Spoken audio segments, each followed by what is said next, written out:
The sky burned crimson over the ravaged fields of Alverin.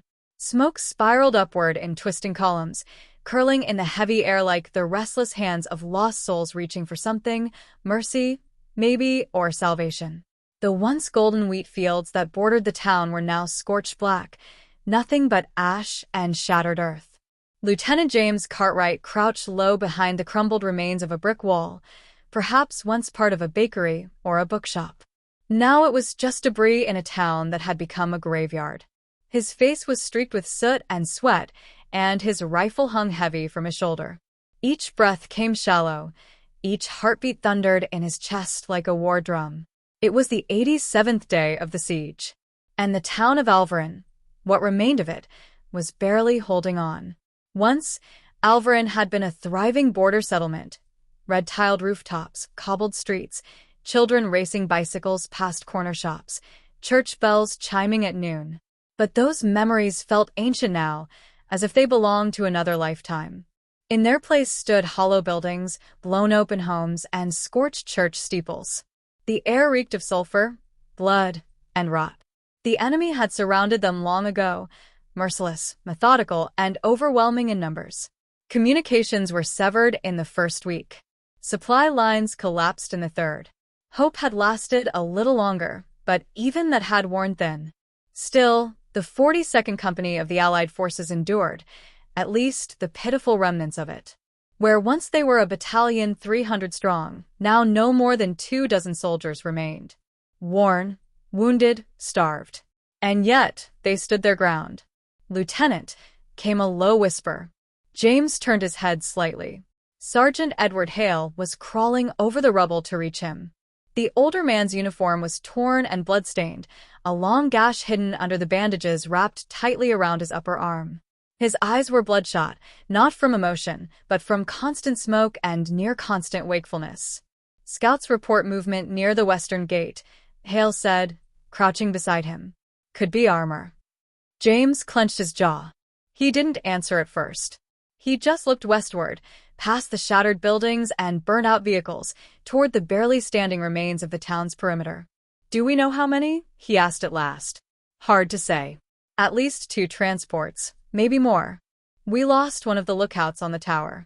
Sniper, most likely." James exhaled slowly through his nose. "We hold the line," he said, voice quiet but firm. "We must." There was no argument, no discussion. Both men knew the truth, though neither dared to voice it aloud. Alverin was the final choke point before the capital. If it fell, the enemy would have an unimpeded route straight to the heart of the Republic. There were no more fallback lines. No more reinforcements in range. If they broke here, the entire front would collapse. And yet, what was left of the defense? A handful of weary souls, too stubborn to die. Rifles with rusted bolts.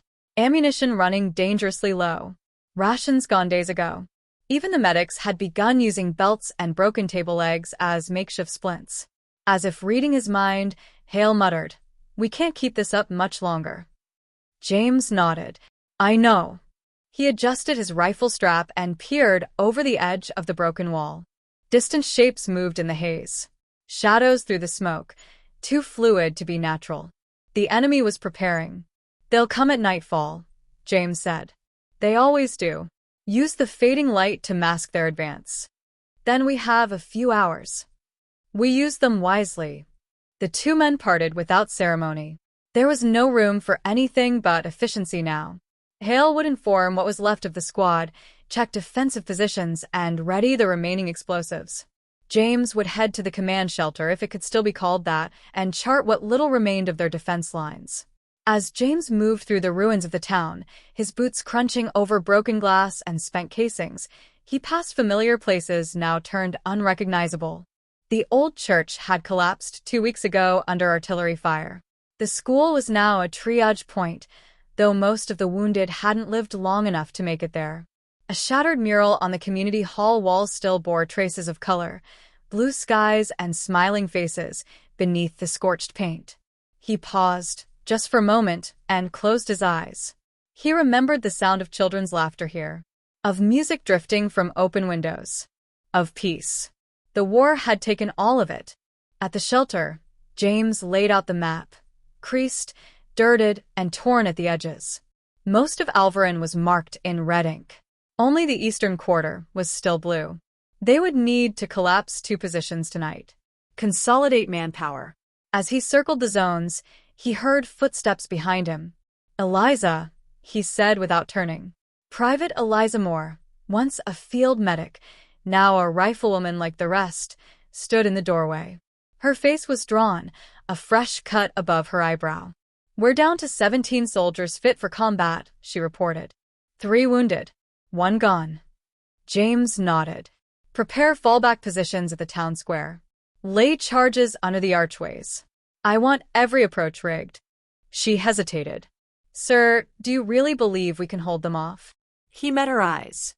They were tired, but still burning with that flicker of stubborn resolve. "We're not trying to survive," he said quietly. "We're trying to buy time." "For what?" she asked. "For a chance that someone else survives this war." She didn't argue. She simply nodded and disappeared back into the smoke. James remained alone with the map and the silence. The town had been given up by command weeks ago. No messages, no orders. But James still clung to rumors, whispers that reinforcements were en route, that the Southern resistance was pushing north, that help would come. Until then, he and the others would remain, guarding the last outpost. Against all odds. When Lieutenant James Cartwright first arrived in Alverin, it had felt like something out of a painting, a perfect, peaceful slice of the world that seemed untouched by the horrors unfolding beyond the horizon. Nestled between golden fields and rolling green hills, Alverin was the kind of town where time moved a little slower. The streets were lined with flowering trees and cobbled alleys that echoed with the footsteps of children chasing each other in the late afternoon sun.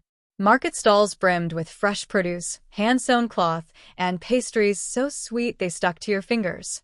On Sunday mornings, the bells of the old stone church would toll across the rooftops, and the townspeople, many of whom had lived there their entire lives, gathered for tea, song, and a quiet sense of togetherness. James had thought the war would never reach a place like this. Even as a newly promoted lieutenant, sent to oversee a small security detail at the border, he believed Alverin was safe, far enough from the main front, protected by geography, and hardly of strategic interest. He'd been told it was a routine post, a break from the chaos, a place to regroup. And for a few brief, golden weeks it was. He remembered children playing with makeshift kites in the square, old men arguing loudly over chess beneath the shade of a poplar tree, a young girl who gifted him a hand-drawn picture of a soldier with a bright red heart on his uniform. He kept it folded in his journal. The bakers in town made a type of honeyed bread that melted in the mouth, soft, warm, slightly spiced.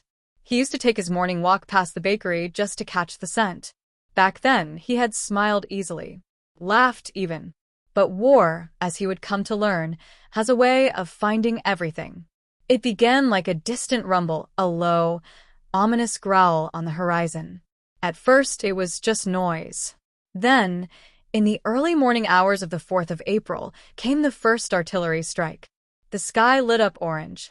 James had awoken to the sound of screaming and the distant collapse of a grain silo on the outskirts. Dust rained from the ceiling of the command post. Radios buzzed with static.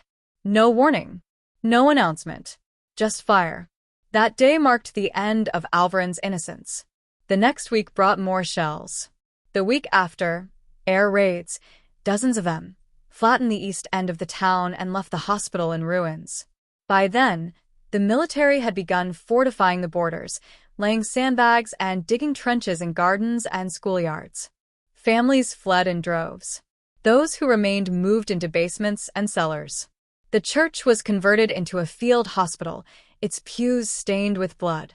Then came the tanks, the soldiers, the siege.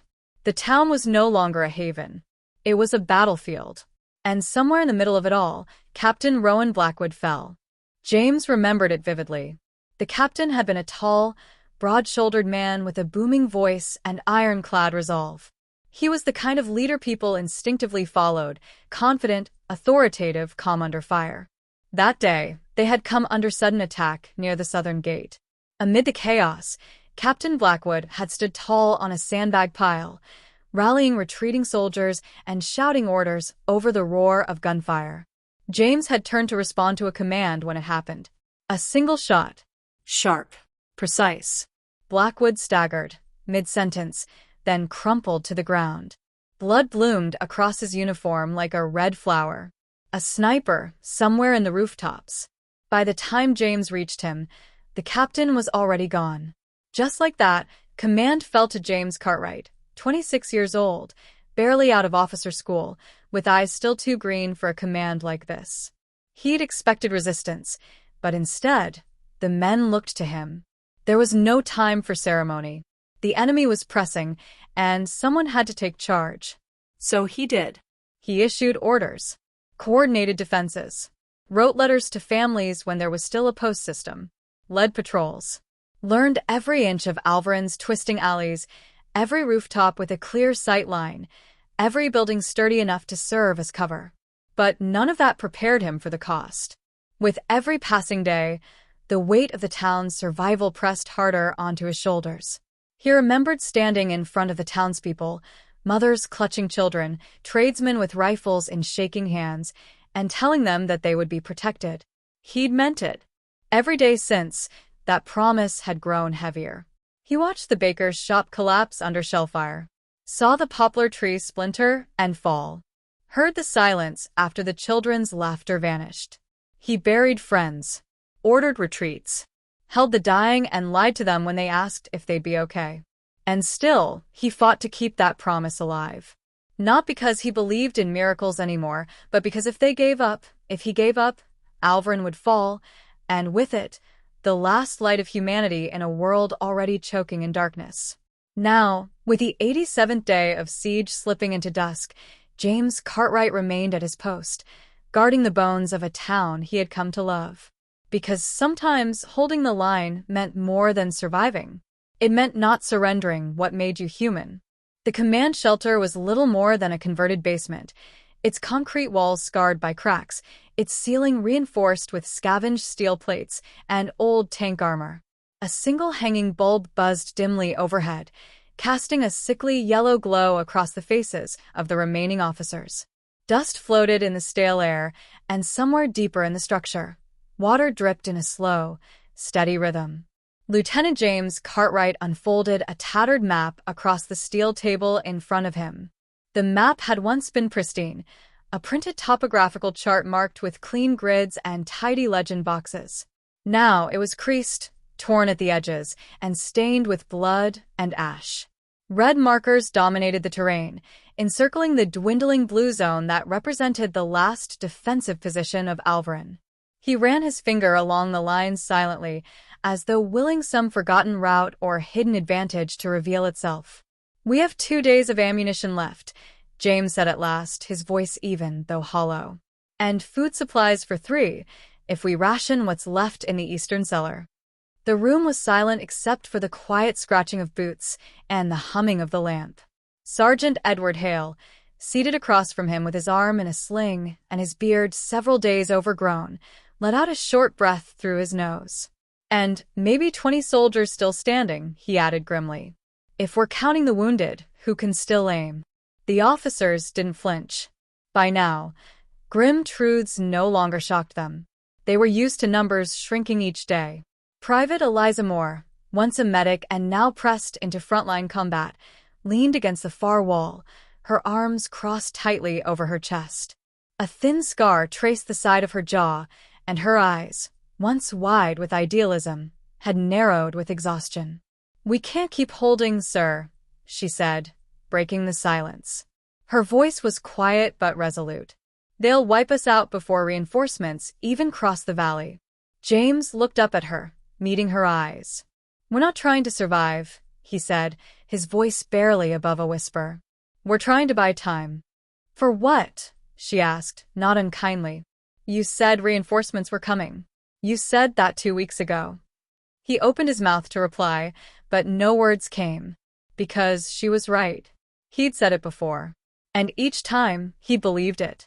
Believed that somewhere beyond the mountains, beyond the scorched horizon, Someone still cared enough to send help. That the capital hadn't forgotten them. That the Republic still stood. But now, those hopes felt thin, like smoke slipping through his fingers. Instead of answering, he simply folded the map and left the room. The watchtower had been hit by shelling a week earlier. Its top level had collapsed, and the remaining platform tilted at a dangerous angle, held together by steel beams and prayer. But James still climbed it every night. It was the only place where he could see beyond the ruins. He stepped out into the cold air. The wind bit at his face, carrying with it the acrid smell of smoke and scorched timber. The plains beyond Alverin stretched into darkness, broken only by the occasional flicker of enemy movement, searchlights, vehicle silhouettes, patrols shifting positions in the distance, like wolves circling a dying fire. He stood there in silence, staring at the horizon, his hands gripping the rusted railing.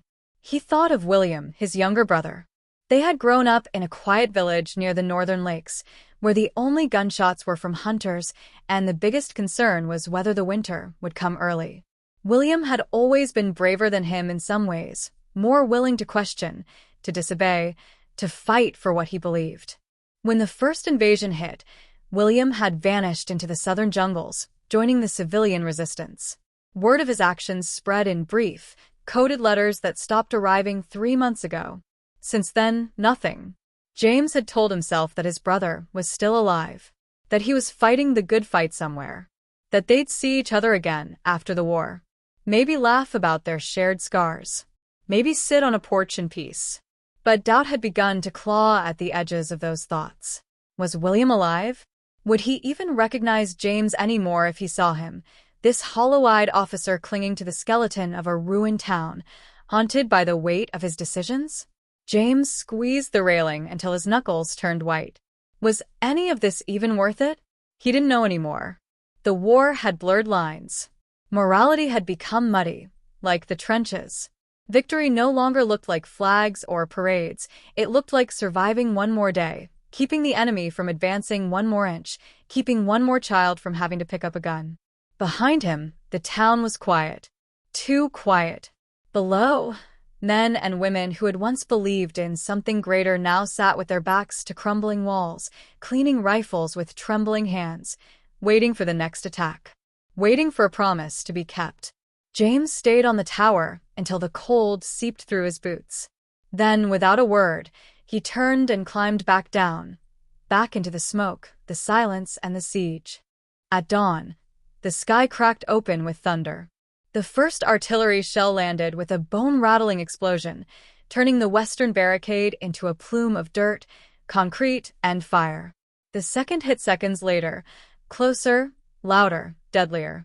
The entire western perimeter shuddered under the barrage, throwing men to the ground and filling the air with a choking mix of dust and smoke. The attack had begun. Lieutenant James Cartwright had barely risen from his position near the sandbags when the ground rocked beneath his feet. He stumbled but caught himself against the blackened wall of a collapsed shed. His ears rang. His lungs burned. And still he shouted. Positions, he roared, his voice hoarse but commanding, somehow rising above the chaos. All units to the western line. Now. Soldiers scrambled through the debris, boots slamming against the fractured streets. Machine guns were mounted atop broken windowsills.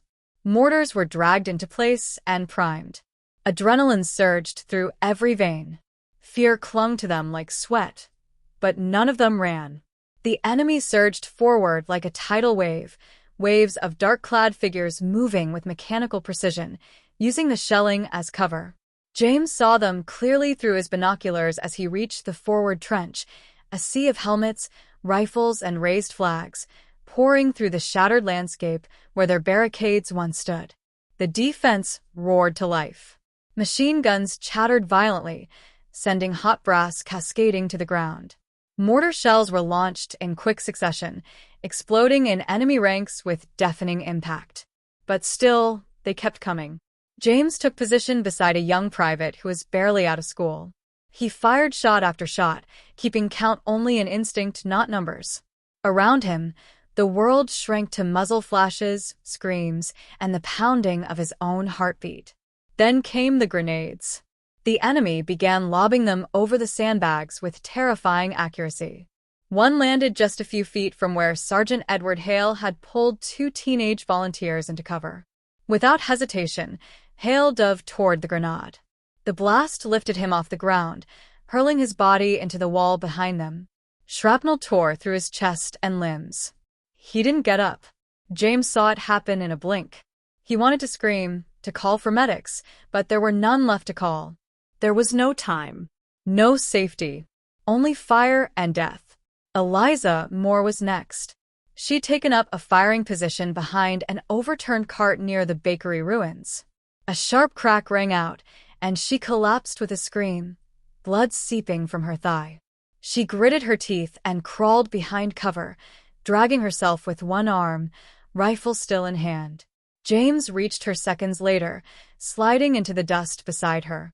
"Hold still," he said urgently, unwrapping a blood-streaked bandage from his pouch. "I'm fine," she growled, breath ragged. "Just patch it. I can still shoot." James didn't argue. He pressed the cloth into the wound, ignoring the sticky warmth seeping through his gloves. Around them, the enemy continued to push, but they were slowing. The defenders of Alverin were outnumbered, outgunned, but not outwilled. They held. James rallied whoever could still move, leading a countercharge through the smoke and blood. He ran with his bayonet fixed, boots sliding in the mud as he charged the flank. It wasn't strategy anymore. It was desperation wrapped in fury. They slammed into the enemy line like a hammer. The fighting turned brutal and personal. Rifles fired point-blank. Bayonets found soft flesh. Knives were drawn when ammo ran dry. James didn't know how many he struck. He remembered the blood, the screams, the faces, young, terrified, human. When the sun reached its peak, the ground was littered with the fallen. And still, somehow, Alverin held. The enemy had been driven back, scattered into the ruins, leaving behind the bodies of their dead and wounded. But the cost was almost too great to bear. The silence afterward was worse than the noise. James stood amid the wreckage, panting, his uniform soaked in sweat, mud, and blood that was not his own. The wind had picked up, carrying the smoke into the broken streets. Somewhere, a fire still burned. Only 11 soldiers remained. He found Eliza sitting against a fallen column, her rifle laid across her lap. The makeshift bandage he'd tied was soaked red, but she was alive. Barely. James dropped to his knees beside her, removing his gloves with shaking hands. He gently rechecked the wound, tearing a clean strip of cloth from his sleeve. Her voice broke the silence. "We won this one," she murmured, her eyes glassy with pain and exhaustion. James didn't answer immediately. His hands trembled, not from fear, but from the come-down. The aftershock of battle. The body's way of reacting when the mind had done too much, seen too much, lost too much. He looked around at the bodies, some slumped over barricades, others lying side by side in the mud. Friends. Comrades. People he had trained with, laughed with, shared stories with by campfires before the siege ever began. Now they were gone. James swallowed hard, finally answering in a low voice. "For how long?" Eliza didn't reply. She leaned back and closed her eyes, breathing shallowly. James turned his gaze toward the ruins of the western wall. The line had been saved for now. But he couldn't shake the feeling that this wasn't a victory. Not really. It was just a slower death. And tomorrow, they would bleed all over again. That night, under the fractured ceiling of what remained of the town hall, William Cartwright sat on a makeshift cot, his wounds freshly cleaned and bandaged. A small oil lamp cast flickering shadows across the cracked stone walls, while the wind whispered through the broken windows. James sat across from him, elbows on his knees, eyes locked on his brother as if afraid he might vanish again. William's voice was hoarse but steady. "The resistance finally made headway last month. We took 3 major strongholds in the southern corridor, Brayfield, Lenner Ridge, and Dalhust." James blinked. Dalhust? That was an enemy fortress. Not anymore. We hit it from within. Sabotage teams. It cost us, but it worked. William took a long breath. The capital couldn't ignore it after that. They started listening, finally. The Prime Command issued an order 2 weeks ago. The Eastern Division is moving. James sat upright, hope igniting in his chest like a flare. How many? Thousands, William said. Infantry, armor, air support. Real firepower. They'll move through the Eastern Pass and hit the enemy from behind. They're scheduled to arrive in 3 days. 3 days. It echoed in James's mind like a prayer and a curse. You just need to hold until then, William said quietly. Hold the town. Keep the enemy focused on you. Once the Eastern force strikes, they'll collapse like dry timber. James leaned back, pressing a hand to his forehead. The ache behind his eyes had been there for weeks. He couldn't remember the last time he'd slept properly. His voice came out low. We don't have 3 days in US, Will. Maybe not even 1. Silence stretched between the brothers. Around them, the remnants of the 42nd Company moved like ghosts, bandaging wounds, scavenging supplies, tending to the injured. There were no more medics left, only survivors. William looked at James, eyes filled with the same fire James remembered from childhood, the defiance, the grit. You've held this long, William said softly. With nothing. No support. No orders. Just grit and sheer damn will. Now you finally have something to hold for. James didn't reply immediately. He stared at the lamp, watching its flame dance against the darkness. Maybe it was madness. Maybe it was suicide. But maybe, just maybe, they had a chance. He stood slowly and looked toward the eastern horizon, hidden behind layers of smoke and shattered buildings. 3 days. If they could hold the line, if they could delay the next assault, just long enough. James turned back to his brother and nodded. Then we hold, he said. No matter what it takes. It wasn't certainty, but it was hope. And hope, in a place like Alverin, was more dangerous than any weapon. The next morning, James gathered the survivors, just 8 of them now, counting Eliza with her crutches and William, who could barely stand. They fortified what they could, laid traps, rigged explosives. They fought like demons when the next wave came. William, though weak, managed to man a sniper post and took out 3 enemy officers. Eliza coordinated the wounded. James moved like a ghost, everywhere at once, encouraging, commanding, fighting. By the second day, only 5 were left. By the third morning, 3. And then just James.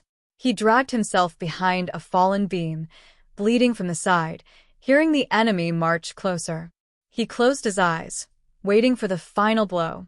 Gunfire erupted, but not toward him. A new sound rose above it. Aircraft. Engines. Allied aircraft. The reinforcements had arrived. Tanks rolled in from the east. Paratroopers dropped like salvation from the skies. The enemy retreated in chaos. James was barely conscious when they found him, but he managed one whisper before blacking out. Alverin held. A memorial stands now at the center of Alverin. It's simple, just a stone pillar with the names of the fallen. James's name is among them, though he survived. He requested it. I died with them, he told the commander, who came to award him a medal. They live in me now. The town is rebuilding, slowly, painfully. Children laugh again. Bread is baked. The scars remain, but so does the spirit. William lives there too, teaching in the rebuilt school. Eliza walks with a cane, but she smiles easily now. And every year, on the day the siege ended, they gather at the memorial. They remember the fire. They remember the blood. But most of all, they remember the courage it took to stand when all else had fallen.